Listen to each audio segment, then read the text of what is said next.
তো এবারে চলে আসছি ভুবনেশ্বর ট্রিপের পার্ট টুতে। তো পার্ট টুতে স্পেশাল হচ্ছে কি, নামও পার্ট টু আর আমরা দুজন লোক গেছিলাম, মানে আমি আর আমার ভাই। ওই যে ভিডিও স্টার্টিংয়েই দেখা গেছে যে মুখটি, সেটি। তো আমরা টাইমের অনেক আগেই পৌঁছে যাই হাওড়া স্টেশনে, যে কারণে আমি আর আমার ভাই কেএফসি চলে গেছিলাম। ট্রেন আসতে তখন অনেক লেট ছিল, তাই জন্য আমরা দুজনে ভাবলাম যে কিছু পেট পুজো করে নেওয়া যাক। পেট পুজো আর কেএফসি ডেফিনেটলি একটা খুবই ভালো কম্বিনেশন আমাদের জন্য। আই থিঙ্ক সবার জন্যই রয়েছে সেটা। তো খাওয়া দাওয়া হয়ে যাওয়ার পর আমরা তারপর প্ল্যাটফর্মে দেখি এগিয়ে যাই হাওড়া স্টেশনে। তো আগেইন সেম, আমরা শতাব্দী এক্সপ্রেস ধরেছিলাম ওই দিন। তো 17 নম্বর প্ল্যাটফর্মেই দিয়েছিল আবার শতাব্দী এক্সপ্রেস, বাট ট্রেনটা আসতে এবার অনেকটাই লেট করেছে, মানে ঘন্টাখানেকের ওপর ডিলে ট্রেন।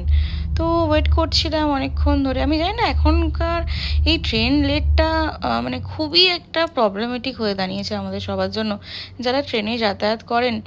ইভেন যারা সুপারফাস্ট ট্রেনও বুক করেন তাদের ক্ষেত্রেও এই সেম প্রবলেমটা তাদেরকে ফেস করতে হয়। যাই হোক, অনেকক্ষণ অপেক্ষা করার পর ফাইনালি ওই যে দেখা যায় আমাদের ট্রেন চলে এসছেন। আমরা, আমাদের কামরাটা সামনের দিকেই ছিল, তো আমরা উঠে গেছি সেম এক্সিকিউটিভ ওয়ান। তো সেই ক্ষেত্রে এবার আমার সিটটা ডেফিনেটলি ডিফারেন্ট ছিল। তো সিটের দিকে এগিয়ে যাই আমরা দুজনেই, আস্তে আস্তে সিটে পৌঁছে গেছি।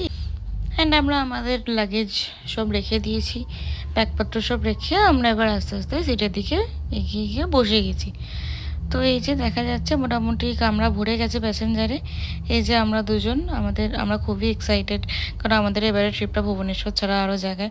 ওকে অনেকক্ষণ ধরে আমি হাই করতে বলছি, বাট ও বুঝতেই পারছে না যে হাই করতে হবে। যাই হোক, ফাইনালি ও হাই করেছে অ্যান্ড আমাদের ট্রেন স্টার্ট হয়ে গেছে। যখন হাওড়া স্টেশন থেকে ট্রেনটা স্টার্ট হয় না, সত্যিই মনে অনেক রিল্যাক্স লাগে যে ফাইনালি স্টার্ট হয়েছে। আর যতক্ষণ না পর্যন্ত হাওড়া স্টেশনটা পেরিয়ে যাওয়া হয় না, মনে একটা ভয় থাকে যে এখানে কতটা টাইম লাগবে হাওড়া পেরোতে। তো অবভিয়াসলি তারপর ওরা আমাদের স্ন্যাকিং আইটেম দিয়ে গেছিলো, যেখানে চা ছিল। আমি অ্যাকচুয়ালি কফি নিয়েছিলাম, চাটা চেঞ্জ করে। তো চায়ের জায়গায় কফি অ্যান্ড আর আদার স্ন্যাক্স ওরা দিয়েছিল। ওই যে আমার ভাইও সেম আমাকে ফলো করে জিনিসপত্রগুলো নিজের মতো করে রেডি করে নিচ্ছিল। আগেন আমি দেখাই বাইরের ভিউটা একটু কীরকম লাগছে আমাদের হাওড়া থেকে যখন আমরা বেরিয়ে যাচ্ছি সেইটার দৃশ্যটা। তারপর ট্রেন যখন খড়গপুর স্টেশনে দাঁড়ায়, তখন আমার ভাই দৌড়ে গিয়ে একটা কোল্ড ড্রিঙ্ক মানে থামস আপ নিয়ে চলে আসে। মাথায় ওটাই থাকে, কোল্ড ড্রিঙ্ক মানে থামস আপ। তারপর ও একটু হিরোর মতো পোজ দেওয়ার জন্য দরজার সামনে দাঁড়িয়েছিল। আমি ওকে প্রচুর বকেছিলাম সেই টাইমে। তারপরে মাঝখানে আর সত্যি কোনো ভিডিও করা হয়নি, যে ফাইনালে পৌঁছে গেছিলাম। অটো নিয়েছিলাম আগেন। এটা কিন্তু অটোর ভিউ নয়, এটা হচ্ছে কি পরের দিন ভোরবেলা আমরা পুরীর উদ্দেশ্যে রওনা দিয়েছিলাম হোটেল থেকে। সেম হোটেলেই আমরা ছিলাম, ডেফিনেটলি দ্য ক্রাউন। তো এটা হচ্ছে গিয়ে পরের দিনের সব ভোরবেলার ভিউ। আমরা অনেক সকাল সকালই বেরিয়ে গেছিলাম, কারণ ওখানের একজন পান্ডার নাম্বার আমরা নিয়েছিলাম, যেনাকে আমরা কল করেছিলাম। উনি বললেন যে একটু ভোরের দিকে আসলে মানে আমরা দর্শনটা ভালোভাবে করতে পারবো, তখন হয়তো ভিড়টা একটু কম থাকবে। তো যাই হোক, পান্ডার কথা শুনে আমরা সেটাই করেছিলাম। বাট সত্যি কথা বলতে পৌঁছে যেটা দেখলাম সেটা কিন্তু অনেকটাই ভুল। এর আগেও আমি একবার পুরী গেছি, তখন আমি ভোরের দিকে যাইনি। ওই ধরুন 7:30 7টা নাগাদ, 7:30 নাগাদই মেনলি পৌঁছে গেছিলাম। তো তারপর কিন্তু আমি অনেকটা ফাঁকা পেয়েছিলাম, কারণ তার কিছুক্ষণ পর মন্দির বন্ধ হয়ে গেছিলো। তো সেই ক্ষেত্রে সেই টাইমে পৌঁছে আমার মনে হয় একটু, কারণ ভিড়টা অনেকটা শেষের দিকে ছিল, সবাই জানে যে ওই টাইমে ভিড় থাকবে। এই যে দেখতে পাচ্ছি আমরা পৌঁছে গেছি প্রায় পুরীর দিকে। তারপর ওখানেই সামনে নেমে আমরা অ্যাকচুয়ালি টোটো করে নিয়েছিলাম। টোটো করে আমরা দক্ষিণ দুয়ারের দিকে যাচ্ছিলাম, কারণ গাড়িকে একটা সার্টেন লিমিট অবধি যেতে দেয়, অ্যালাউ করে। তারপর কিন্তু আমাদের হেঁটে যেতে হয়। বাট যেহেতু আমরা দক্ষিণ দুয়ারে যাব, সেটা অনেকটাই হাঁটার পথ। তো আমরা সেই ক্ষেত্রে আমরা টোটো নিয়ে নিয়েছিলাম, কিন্তু টোটো অনেকটা ঘুরে ঘুরে যাচ্ছিল দক্ষিণ দুয়ার অবধি। তো এই যে মোটামুটি দক্ষিণ দুয়ারের কাছাকাছি পৌঁছে গেছি।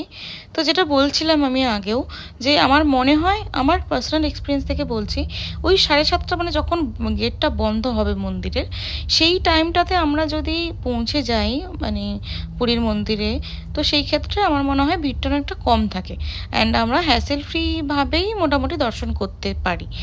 আমরা সবাই জানি যে ভেতরে গিয়ে কী পরিমাণে ঠেলাঠেলি হয়, আর স্পেশালি যখন বয়স্ক কোনো লোকজনকে আমরা নিয়ে যাই, আমাদের একটা ডেফিনেটলি রেসপন্সিবিলিটি থাকে যে তারা খুব ভালোভাবে যাতে দর্শনটা করতে পারে, তাদের জন্য শরীরে কোনো প্রবলেম না হয়। কিন্তু আমরা সবাই জানি যে পুরীর মন্দিরে ডেফিনেটলি অনেক ভিড় থাকে। যাই হোক, দর্শন করেছি, কারণ ভেতরে তো কোনো ভিডিও আমরা নিতে পারিনি বা ফটো নিতে পারিনি। তো দর্শন করে আমরা খুব খুশি হয়ে আমাদের হোটেলে ফিরে এইসব ব্রেকফাস্ট অর্ডার করেছিলাম আমি আর আমার ভাই। তো এইসব ব্রেকফাস্ট আমরা করেছি। তো আজকের দিনটা আমাদের খুবই ভালো কেটেছে। তো আমি ব্রেকফাস্ট করে মোটামুটি চটাপট রেডি হয়ে নিয়েছিলাম, কারণ আমার কয়েকটা কাজ ছিল সেই কাজগুলো করার জন্য। তারপর ইভিনিংয়ে ফিরে এসে আমি আর আমার ভাই আমাদের হোটেলটাকে এক্সপ্লোর করছিলাম দুজনে মিলে। তো যেটা ফার্স্ট এক্সপ্লোর করলাম, আমার ভাই জিম করতে খুব পছন্দ, জিম করে। সেই ক্ষেত্রে আমরা জিমটা একটু দেখছিলাম ঘুরে ফিরে কীরকম আর কি জিমের স্ট্রাকচার রয়েছে, কী কী জিনিসপত্র রয়েছে জিমে। আর ডেফিনেটলি আমি বলবো প্রায় সব রকমেরই জিনিসপত্র রয়েছে।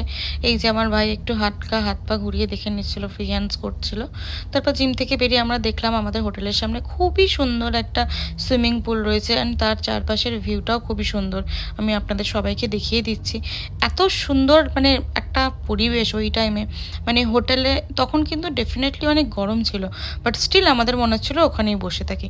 তারপর ওরা একটা কিডসের জন্য প্লে স্টেশন একটা করে রেখে দিয়েছে। তো বাচ্চারা এখানে এসে ডেফিনেটলি খেলতে পারে, মজা করতে পারে, আনন্দ করতে পারে, বাচ্চা থেকে বয়স্ক সবার জন্য দ্য ক্রাউন আমি বলবো খুবই ভালো একটা চয়েস। পার্সোনালি আমার তো খুবই পছন্দ হয়েছে। তারপর আমি আর আমার ভাই এই যে সিটগুলো আছে এখানে কিছুক্ষণ বসেছিলাম। আমরা হোটেলের মানে এসি রুমে তখন যাওয়াটা প্রেফার করিনি ওই মুহূর্তে, কারণ এই ভিউটা আমাদের খুব সুন্দর লাগছিল। আর এখানে এই জলের সুন্দর একটা বয়ে যাওয়ার আওয়াজ, আর মানে ডেফিনেটলি এই লাইটিংসগুলোও খুব সুন্দরভাবে করা আছে যেহেতু, তো হালকা একটা হাওয়া দিচ্ছিল। তো সেই হাওয়াতেই আমাদের মনে হয় যে একটু প্রাকৃতিক হাওয়াটা আমাদের নেওয়াটা খুবই দরকার, কারণ আমরা অনেকক্ষণ ধরে মানে আগের দিন থেকে প্রায় সারাক্ষণ ধরে ম্যাক্সিমাম টাইম আমরা এসিতেই ছিলাম হোটেলের ভেতরে। তো আমি বারবার করে আমাদের পুলের ভিউটা ডিফারেন্ট অ্যাঙ্গেল থেকে আপনাদের দেখানোর চেষ্টা করছি। তো পুলে আমি সেভাবে নামতে পারিনি, কারণ ডেফিনেটলি আমার তারপরের দিনও কাজ ছিল, অ্যান্ড তারপরে আমাদের জলদি রিটার্ন করারও ছিল, দুপুরে আমাদের ট্রেন ছিল, যে কারণে আমাদের আর পুলে নামা হয়নি। বাট আমার ভাই কিছুটা এক্সারসাইজ করে নিয়েছে, ও তো মানে জিম দেখলেই পাগল হয়ে যায়, তো সেই ক্ষেত্রেও একটু হালকা ফুলকা এক্সারসাইজ করে নিয়েছিল। তারপর আমরা রুমে চলে যাই, অ্যান্ড রুমে গিয়ে আমরা বাটার নান অর্ডার করি, অ্যান্ড তার সাথে মাটনের একটা রেসিপি অর্ডার করেছিলাম। তো সেসব খেয়ে নিয়েছি।